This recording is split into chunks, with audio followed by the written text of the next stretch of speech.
Hello and welcome to the True North Show, a show where we dive into the pivotal moments that ignite our guests' passions, uncover the stories behind their purpose, and reveal the real-life strategies they use to stay balanced and prioritize mental well-being.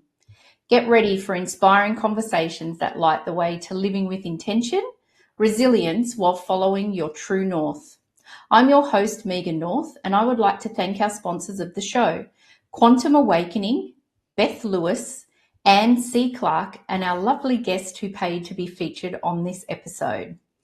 Today, I am joined by Dr. Evette Rose, an author of 21 books, yes, 21 books, speaker and holistic counsellor. Dr. Evette has worked with over 7,000 clients, uncovering one undeniable truth. Unresolved emotions profoundly impact our health, mental well-being, and physical pain. This groundbreaking work explores 722 ailments and the emotional roots behind them, and she takes this wisdom and travels the world to share this incredible work, having taught self-help events in more than 43 countries. Welcome to the show, Evette. I am so blessed to have you here with me today. Thank you so much for that warm introduction and that welcome as well. I'm thrilled to be here with you. Thank you so much. And I love the fact that, we've only just recently met, but our paths could have easily crossed quite a few, well, nearly over a decade ago, actually. I know. Yeah. It's lovely, isn't it? It's so, I always think it's so interesting then when you think, oh my gosh, we could have met here or we could have met there, but we're meeting today, so it's lovely. There we go. I love that. It was meant to be. It was meant to be. Absolutely. So let's dive in. So can you share with us what was the defining moment that led you to pursue your passion and purpose? Oh, that's such a big question, Megan. So let's check and condense it down. Time. Yes. We're going to condense that down. So let's start with the plot twist. I had no intention to become an author, a speaker, a person development, coach and in the person development industry. I didn't even know this industry existed. I wanted to become a crime scene investigator and a lawyer. Really? I was so hell-bent on finding justice, finding people who hurt others and bringing them, to justice. They must pay for what they did, and just, I had such a soft place in my heart for people who've just been betrayed and backstabbed, where things have just gone wrong in their lives, and really wanting to help people to turn that around. Little did I know at that time that was my inner child that needed her answers. It was my inner child that needed someone to come and just step in and say, it's going to be okay. Let's fix this. Wow. Because of what happened to me during my childhood. So I had a very tough relationship with my father. He is the main holy grail reason why I am where I am today. So in hindsight, it also shuffled and pushed me to where I needed to be. But of course, when we are in the middle of that place of pain, it's all that we see. It pulls you so into the present moment. It pulls you so into what you see right in front of you. And often that's the people that's part of the problem. Or we often pour over past pain into people that are not part of the problem, but we don't know where else to go with that. Yeah. And then we create the self-sabotaging and self-perpetuating circumstances that we get locked into. And the stories as well, right? That's it, right? The stories, but also the stories that we have to tell ourselves to try to make sense of a past that we didn't understand. And sometimes these stories get locked into a state of denial, right? Where we're trying to make things sound better than what they actually were, which prevents us from fully going as deeply as what we need to, because no one wants to really truly admit and believe, well, maybe my father didn't love me, or, he was a violent person. He was a clinically diagnosed sociopath. And these people, you cannot communicate with them the way that you would with an average person. They cannot decode and digest emotions and, rationalize concepts like an average person who does not have a mental health problem can. Right. it's a different world that you're stepping into. And to deal with that violence and almost emotional violence on my character, my identity as a child maturing into a feminine woman, and this toxic constant feedback from him and his inability to love me, of course, in the way that I needed to be loved, which is safe love. That's all that we want. We want safe love. Yeah. That is what regulates the nervous system, not abuse. But our nervous system adjusts to that abuse, right? So this is why a lot of people stay in abusive relationships, or they continue to attract them again, because abuse is what regulates the nervous system. That's what it's used to. That's what it's familiar with. Even though the frontal cortex is saying, no, stop, get out. That doesn't translate to our nervous system, right? So it was coming to a place in my life where, as most of us, I mean, we don't normally come into personal development because our life is fantastic, because we're skipping and humming and, sit and just reminisce over a lake and drink coffee and think how amazing my life is. Yeah. This is not normally the pivotal moment why we enter the personal development. Yeah. I cannot speak for everyone else, but it absolutely was not the case for me. I had a rude entrance into the personal development, and that's because of where I was at in my life. So my key defining moment was when I woke up, realizing that the life that I was living, studying crime scene investigation, working as a, in business management offices in Australia. I'm actually from South Africa, but I moved to Australia. And I just woke up and I'm thinking, I'm so depressed. I'm fighting with anxiety. I'm in a very volatile, violent relationship. I hate my life. I don't have friends. I work 80 to 90 hours a week. Wow. And I'm waking up for what? I'm waking up to do what? To do all of this all over again? To come home and not have time to catch my breath because I'm so exhausted and I want to go back to bed? Where is my life? Where's my life in here? Who am I in relationship to my life? And the anger, Megan, the anger that I felt because of the injustice, because of the pain of not knowing how to manage myself and how to manage this. It felt like this external force that had to be fought against. But now you're fighting anger with anger. It's like fighting fire with fire. Yeah. And it perpetuated itself, and it just continued to get worse. And I continued to find myself in these self-sabotaging circumstances, in short, with relationships, with my career. Even though I did extremely well with my career, I was financially did extremely well. And I was 23, and all that I wanted to do was just pull the trigger. I wanted to end it. Wow. And I woke up one morning, 5 o'clock, and normally I would wake up 4 o'clock to do my cardio exercise until 6 a.m., shower, smoke 3 cigarettes, have a cup of coffee, and then dash off to the office. Like that was my routine. I had to exercise for 2 hours before going to work to get that cortisol, to get that nervous energy out of my system. Otherwise I wouldn't be able to function. And I waited for my partner then to go to work. I said I was sick. I'm not going to go.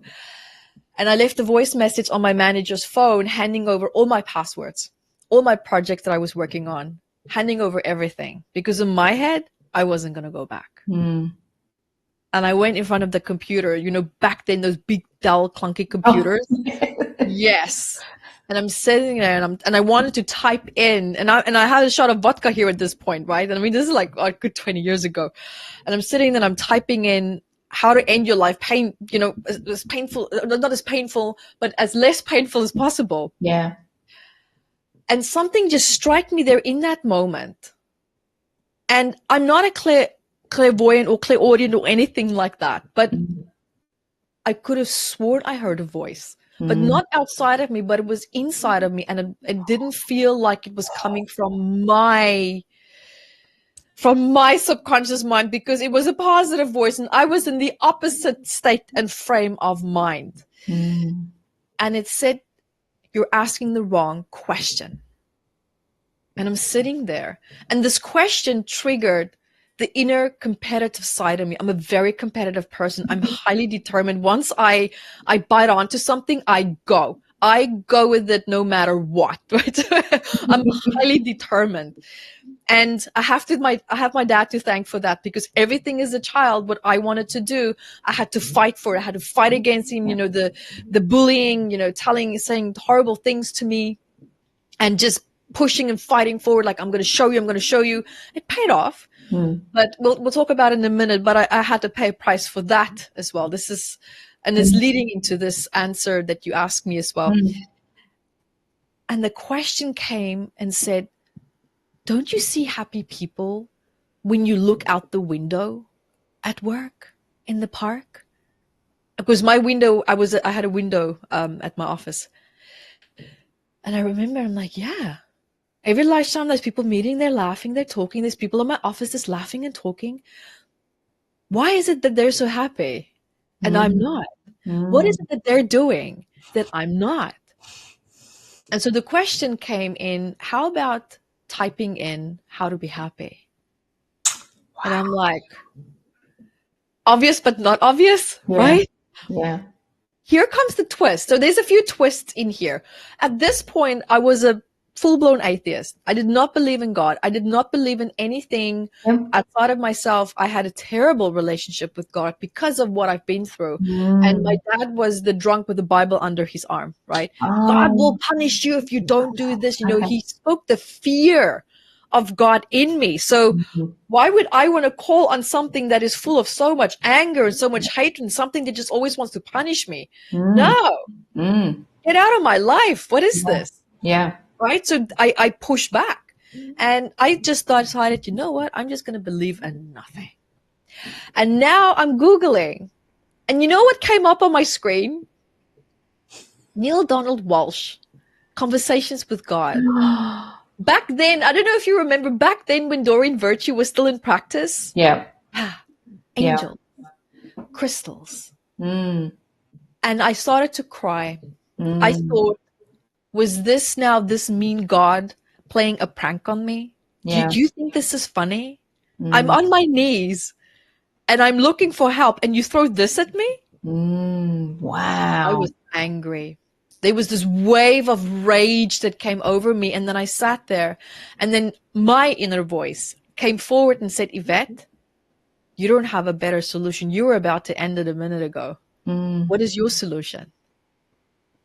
And that's when it hit me. I don't have one. So who am I now to sit here in all my arrogance and question this? And I decided, you know what? I'm going to give this a shot. I'm going to give this a shot, because that's now the competitive side of me that's coming out. If people are happy, and this is what I'm going to get when I ask how to be happy. If that's the way, I'm going to do it. I'm going to do it. And it was this, I think I was grappling for at least an hour. I mean, it didn't happen all this fast. Yeah. And I went straight into it. Megan, 3 months later, I quit my office job because I saw the results in me so incredibly solid, powerful. I'm a different person that I wanted to go out and study more, learn more, and show other people how I did it. Not preach, but to show people what I did. Yeah. To get my life back on track and see if it maybe would work for them. I remember I walked out of that office and the glass sliding doors went closed, and I turned back and I looked at those doors as they were closing, and I said, I will never see you again. I will never see you again. And I started practicing, talked to a few people, met the business partner, got on board, put a few videos on YouTube, went viral. It went viral. And we were booked out solid for a year overseas to speak, travel, teach, work with people, support groups. And it just went like wildfire. All just because of the formula and showing and explaining where things went wrong in my life, why, and what I did to correct that. Yeah. And people related to it. People related. Yeah. Because this is not a formula that you design thinking, well, if a person feels that, then you should feel that, and maybe we should try this. This was real lived experience. Yeah. Yeah. Right? This is lived work. Yeah. And I think that's where the authenticity of it really deeply touched people. Yeah. And I'm so thankful that I had that opportunity to be able to explore that. But I had to be driven to my knees before I listened. I had to, it's you knock with the feather with a brick and then you're knocked over. So I had to be knocked over. That was me. Yeah. And I'm sure leading up to that, I always talk about like that when the universe is giving you a nudge and it's like, and you're not listening, so it starts to get a bit harder. And you're still not listening, so it starts whacking you over the face. That's it. It's like, I took a few slaps. Yeah.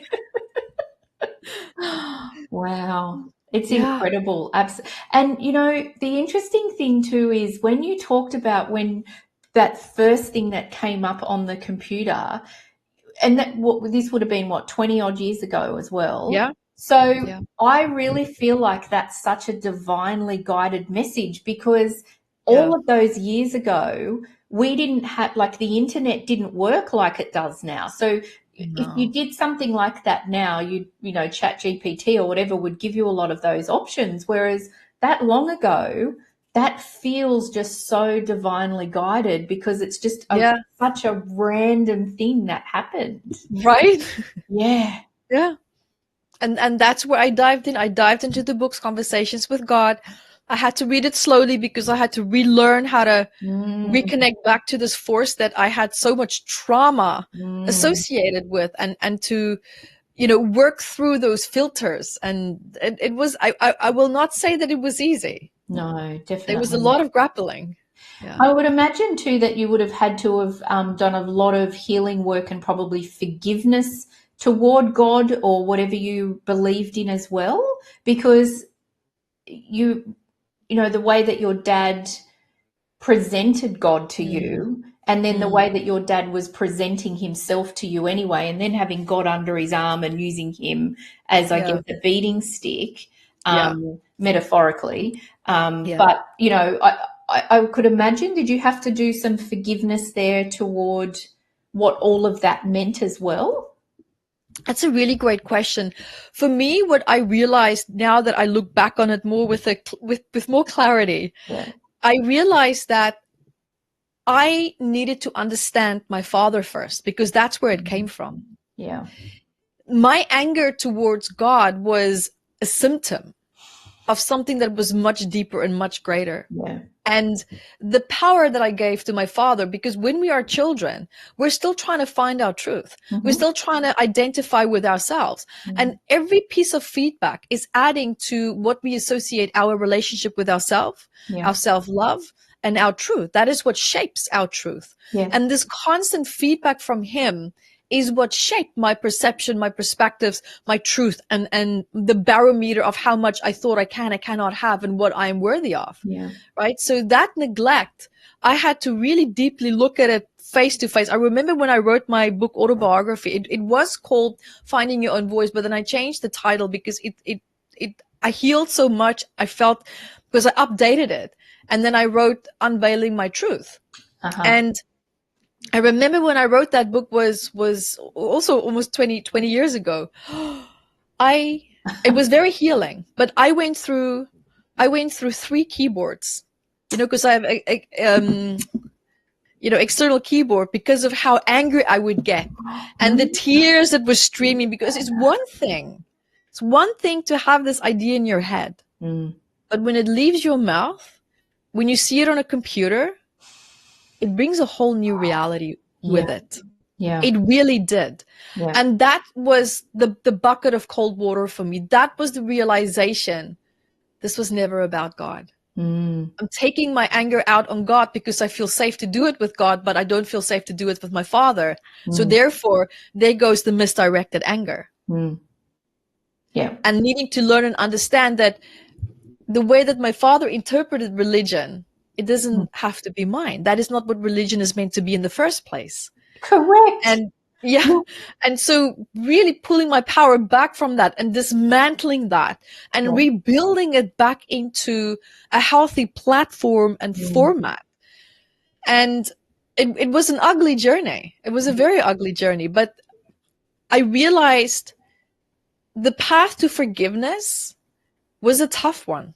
Because I even made a video about it called the forgiveness trap, because therapists kept telling me, oh, Evette, you have to forgive God, you have to forgive your father.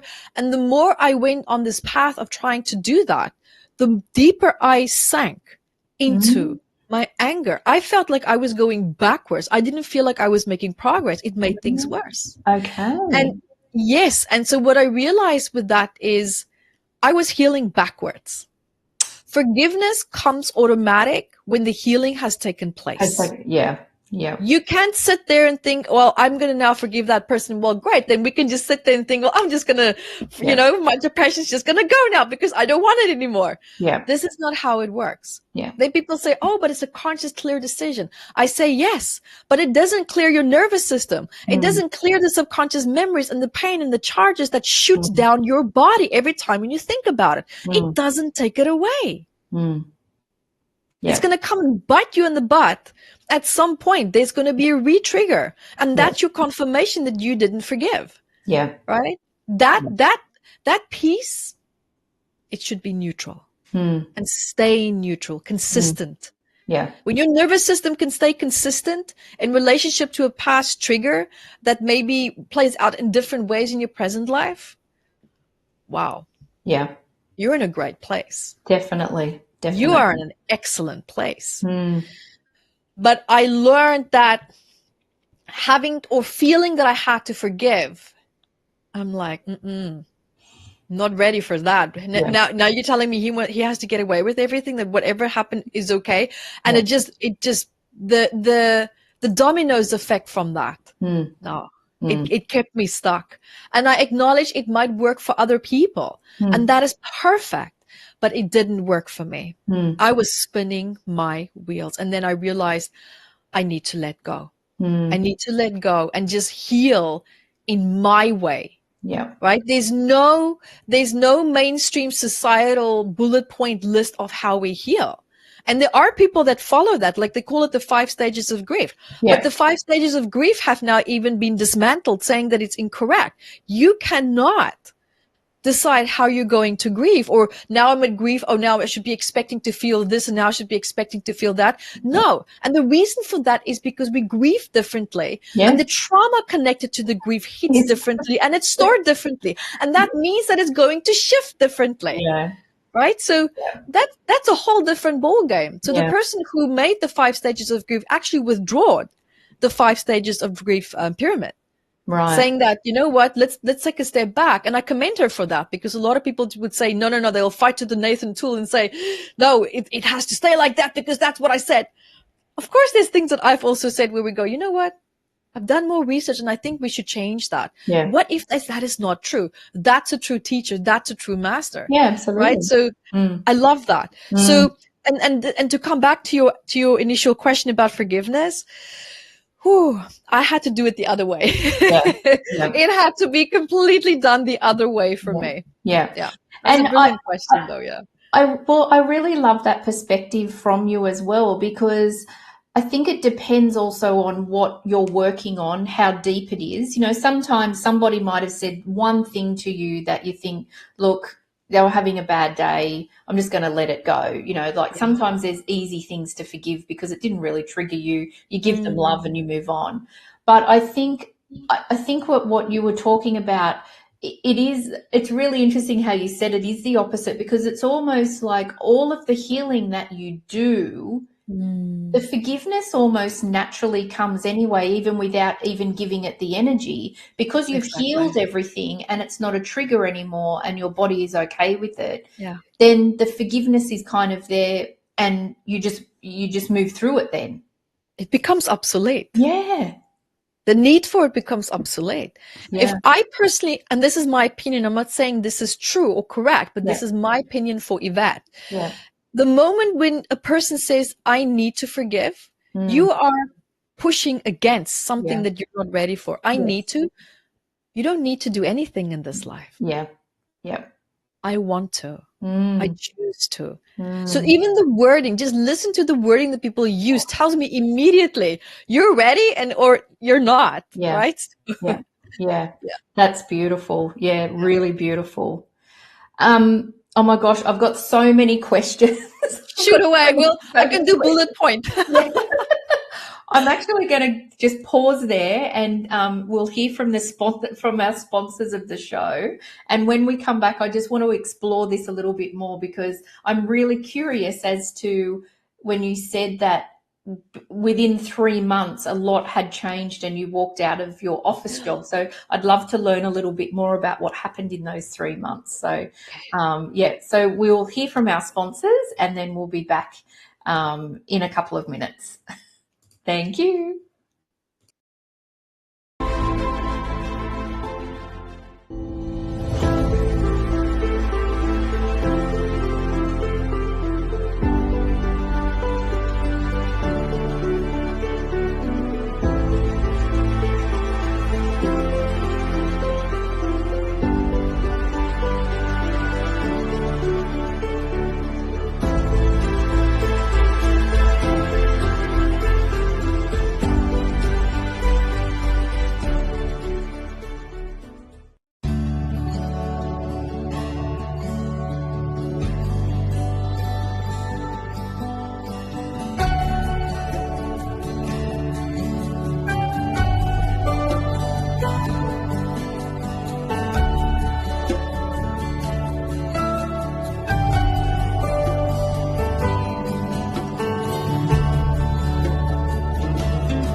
Welcome back, everybody. We're here with Dr. Evette Rose, and we've had a very deep conversation so far after just one question, which I knew this was exactly how our conversation was going to go.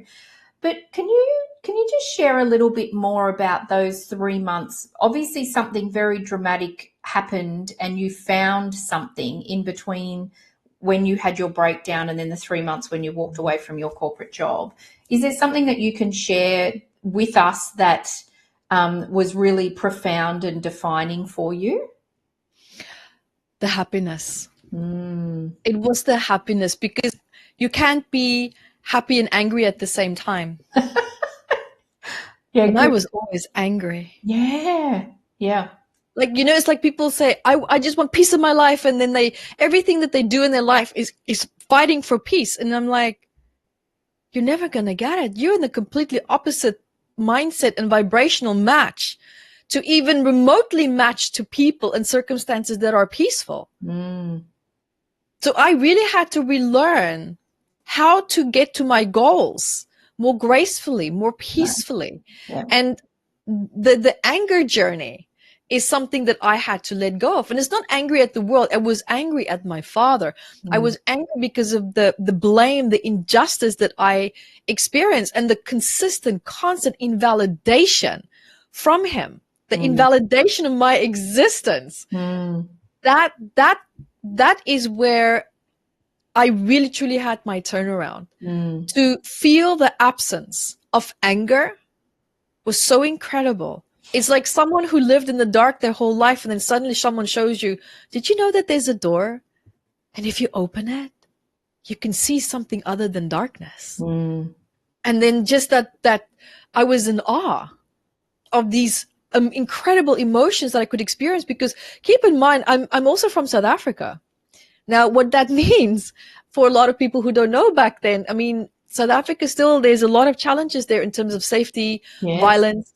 Every day is a fight. Every day was a fight to survive. And just to drive from your office to your work is a celebration if you get there alive. To live in that nervous system fear, you don't have. the capacity to take in even things that are around you that is beautiful or happy or joyful, because that's not going to keep you alive. Your priority is on looking who's driving behind you, who's walking behind you when you're going to do shopping. If that person's there for more than 1 minute because you think I'm looking at the window shopping, no, I'm looking at the person who's walking behind me, and I'm watching you, you Wow. know? And then go into a shop to see if the person follows you, to see if there's an actual act of robbery that's trying to take place, because then one other fool stands across the street to catch the handbag, because that's how they do it. Right. And so just to come from this type of lifestyle, and then the anger on top of that, and then coming to Australia where every day feels like a holiday. Yeah.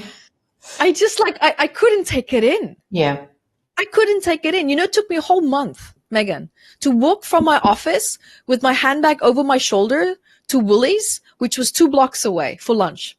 I couldn't do it. Yeah, because it's just... I couldn't do it. I couldn't understand that you can walk to where you want to be. I'm like, you don't have a car? They're like, no, we're going to just go walk. I'm like, no, I'll stay in the office. Yeah. Yeah. I couldn't comprehend it. Even though I'm sitting there at the window, I'm seeing people walking outside. I'm like, you guys are nuts. Yeah. What are you doing? Yeah. Yeah. I couldn't comprehend it. Yeah. So this is how and even now I'm 41. To this day, when I walk into a place that I don't know, and it's automatic, I touch the door until it hits the wall. To make sure no one is standing behind it. Wow. This level of fear and wiring, I think there's cells in the brain called the microglia. They're primed with stress, and you cannot unprime them. Right. You can put them in a rested state. Yes. And to live with someone like my father and this continued way of growing up, it just primed. Yeah. So when I get stressed, they shoot off, and then it's like the whole nervous system shoots off, and the immune system gets suppressed, and it's a whole process that takes place. Yeah. Yeah. And I had chronic fatigue for 6 months. No wonder. Severe chronic fatigue. Because I finally felt safe to let my breath out. And then I would get in the shower. Yeah, I would get out. I had to sit on the floor to catch my breath before I could dress myself. Then I'm back in bed. It was intense in a good way. Of course, in a good way. Yeah. But that to feel finally something that I haven't really fully felt to such a great extent. That was my hook. That was my saying yes to life, saying yes to Evette. Yeah. And what I want. Yeah. Yeah. Oh, I love it. Yeah. So obviously mental health and your well-being would be a really big factor in your life now. And I suspect probably it started 20 years ago.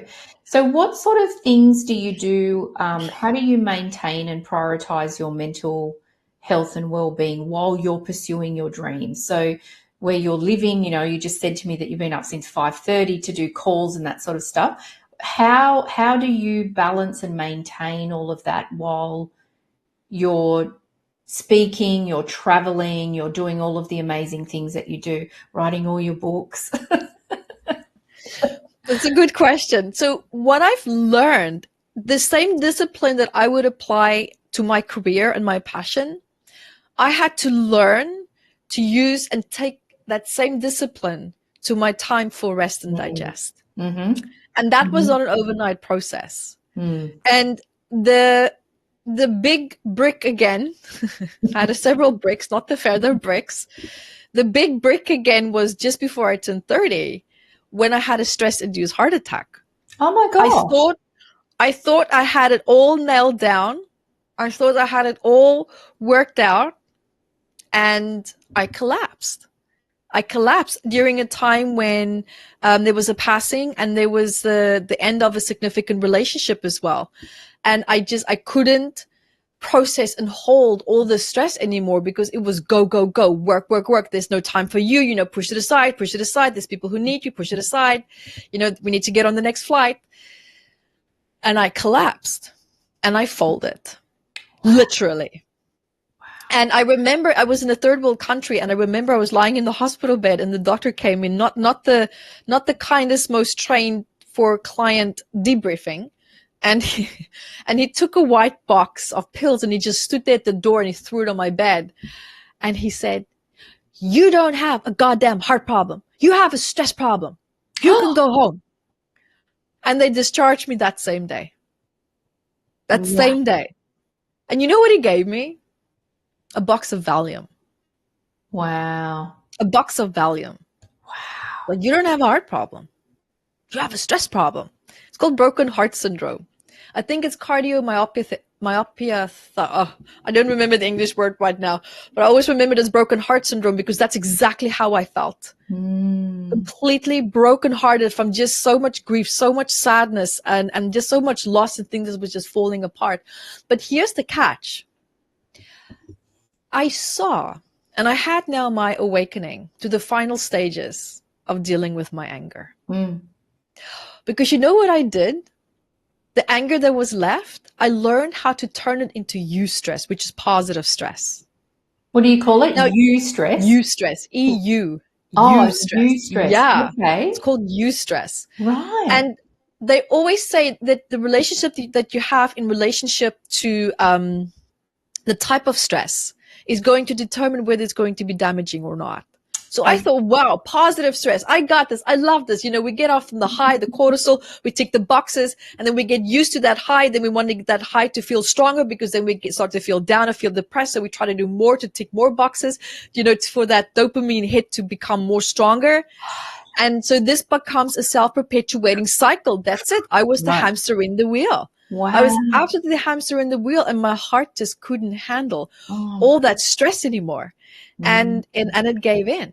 And I realized that I had such a fear of letting go of that last bit of anger because my success, my identity, my abundance, everything was built on top of that anger. I didn't know how to be successful without it. I didn't know how to drive myself forward without it. So this sabotaged me from really truly creating that big shift and change that I wanted. So I walked away from the relationship. I walked away from the house. I walked away from the business. I walked away from everything. Packed up with 2 suitcases and found myself in Bali. In the backyard of a Balinese guest house, starting all over again. But this time I needed to have my pity party first. I needed to heal. I needed to just, you know, grieve it out, shout it out, you know, dance it out, do whatever it is that we do here in Bali. And the greatest, biggest lesson that I learned that helped me to turn this around was to heal, not the anger, but it was to heal my toxic relationship with fear of asking for help, being supported. Because I was the jack of all trades. I did everything. Right. Entire international business, all me. Wow. And I had to also learn to ask help for me to overcome this. Because this pain, it was bigger than me. It was bigger than me. Yeah. And the power of realizing that emotions nearly took my life, it gave me a whole new profound respect for emotions. Emotions are not the enemy. I always say emotions are the GPS of the soul. They're there to tell you what's working, what's not, what you want, what you don't want. It's there to guide you and help you to get to where it is that you want to be. But when something doesn't feel comfortable, our relationship with our emotions and how they make us feel is often what causes us to self-sabotage that. Yeah. Right? So we set up our life to avoid. Well, how are you expecting to create what you want if you can't feel your way through life? Yeah. Are you really truly going to make the right decisions? Because how do you know if you're dissociated that you're making decisions based on truth or as a feared knee-jerk reaction? How many decisions have we made in life that we had to constantly keep going back to fix or correct or throw everything out and start all over again because it was a knee-jerk reaction or based on fear? Yeah. Right? So just that small little element there. Yeah. So that asking for support, rebuilding my relationship with being supported, and then being held in a space where I finally felt safe to let go of the anger. You will not heal if you don't feel safe. No. And it's hard to feel safe sometimes when you're by yourself because we're biologically designed to co-regulate. Yeah.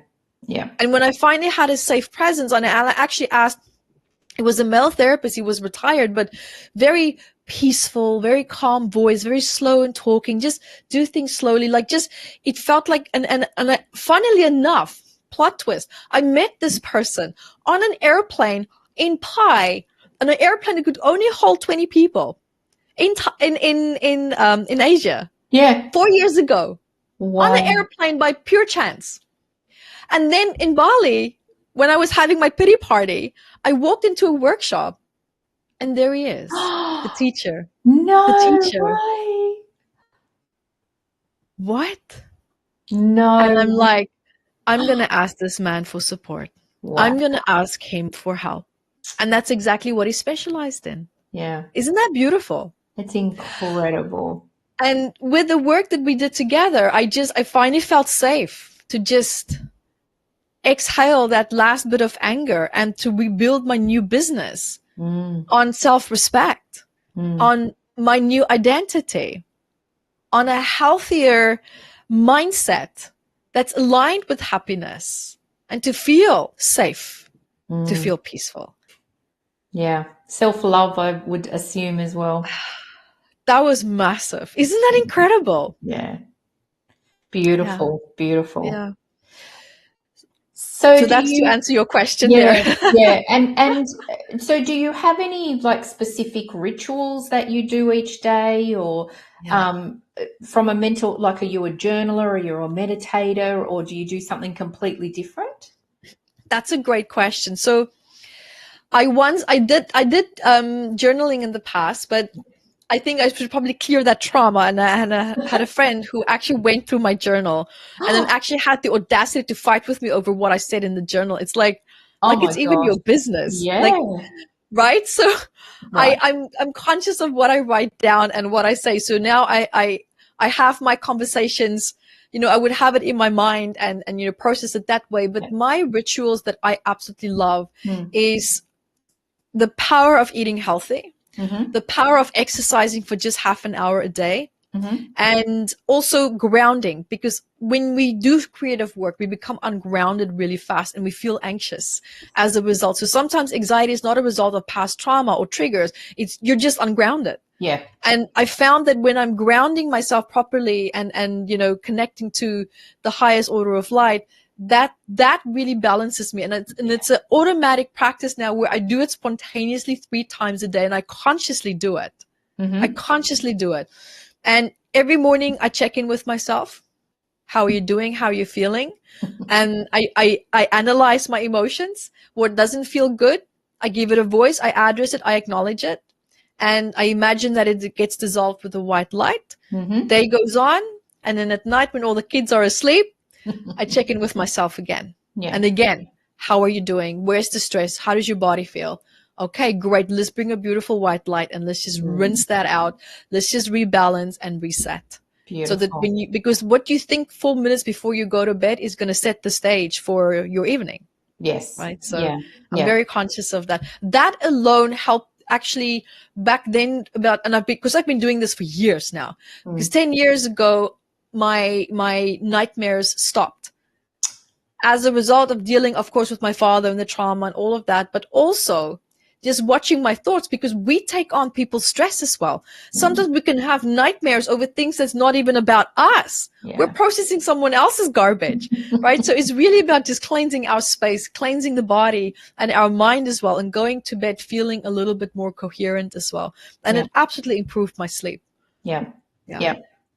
So that's my rituals. I love that. I love that. And do you also find like things like, feet on the ground and touching trees and being near or in the water as well? They're other really great grounding practices for people. Absolutely. So what I noticed, and it's about self-awareness. So it's notice, where do you feel best, right? So when I'm doing creative work, I make sure that I'm inland. I need to be in sand dunes, mountains, or I need to see land. When I need to decompress, when I need to just let go, that's when I go to the ocean. Right. Because the ocean helps me to unground a bit. The land helps me to really fully ground because I'm a Taurus sign as well. So we're earth signs. Yeah. So it kind of helps when you know what type of sign you also are. At least for me, it might not for others, but for me, it made the world of a difference. Yeah. To know what my needs are and to actually plan my day and my schedule, my activities accordingly. Yeah. So when I need to just when I'm a little bit too grounded, in the middle of the day, I'll just go have a shower. Yes. Or I'll go jump in the swimming pool, or I'll wash my hands up into my elbows. Like if I'm in a public space, even that is incredibly refreshing and recharging for me as well. Yeah. Thank you. And I love that point, because I think when we're trying to work out what we want to do and what works for us from a mental health point of view, from a grounding point of view, it's definitely about what works for you. Yeah. And a couple of episodes ago, I asked that question, and her response was, I love play chess. Chess is her mental health.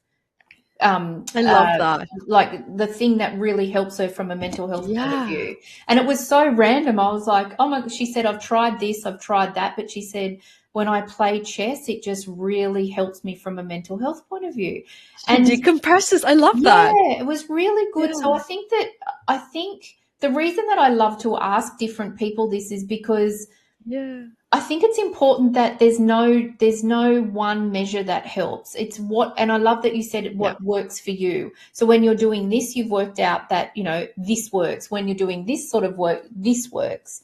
And I think it's really important for people to hear, because on social media in particular, I get really frustrated when people are saying, you should be doing this and you should do this every day and you should do that every day.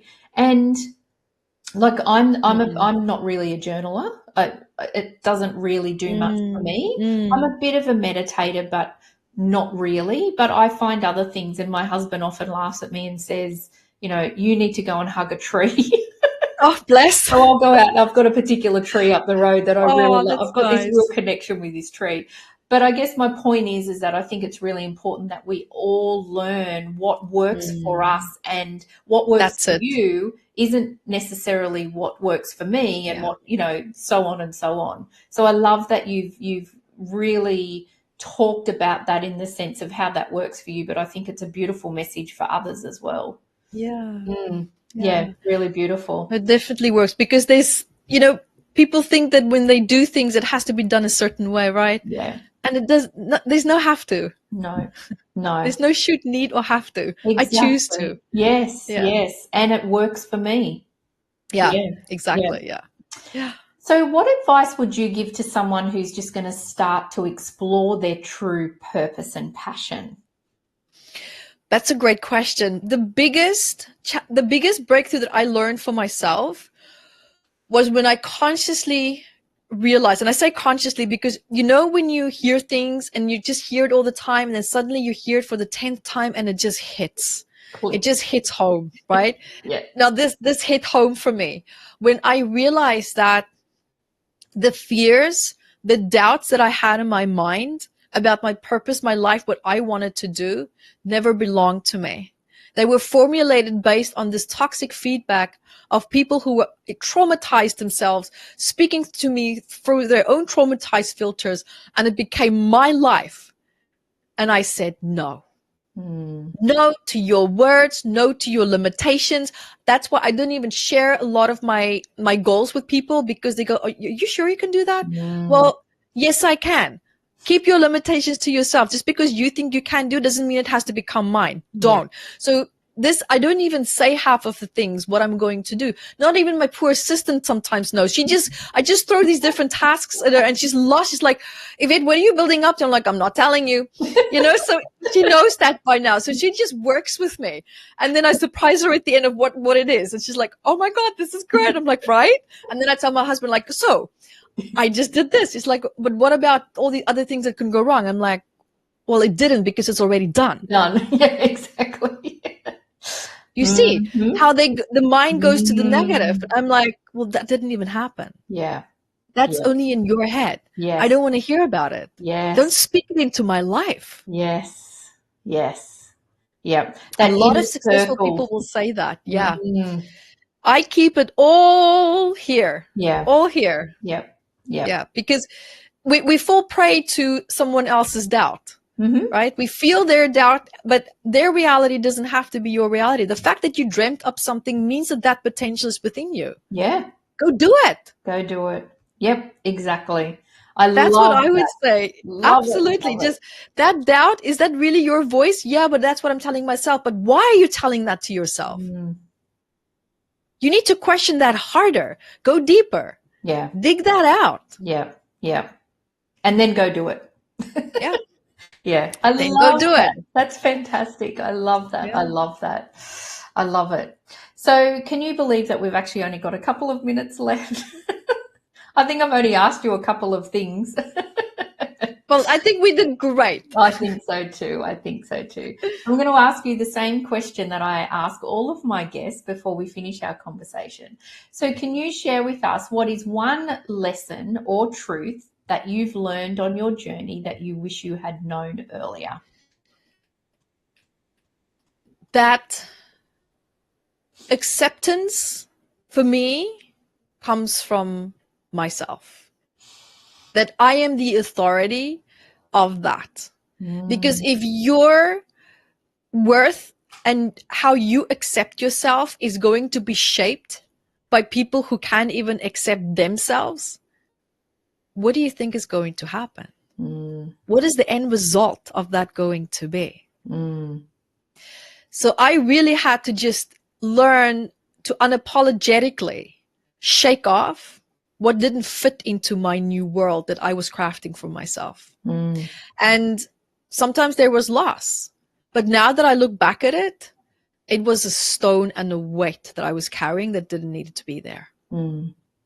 Yeah, that's beautiful. So I hope that helps. This is my top number one. I mean, there's many, but this is my top number one that I carry with me to this day.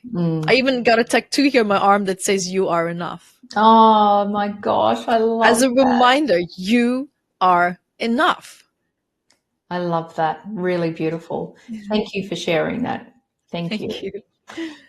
Thank you. Just thank you so much for bringing so much inspiration, your energy. Look, I've learned so much about you and your journey, and I feel really blessed and grateful that I've been able to share this conversation with you. I have no doubt that everyone is going to love what we've spoken about today. So thank you very much. Thank you so much for having me. You're welcome. You're welcome. And I'd also like to thank all of our amazing and dedicated audience, our supporters, and also to our sponsors. I hope that you all have an amazing and wonderful week, and I look forward to seeing you all next week. And thank you so much again, Evette. Thank you. Bye. Bye, everyone.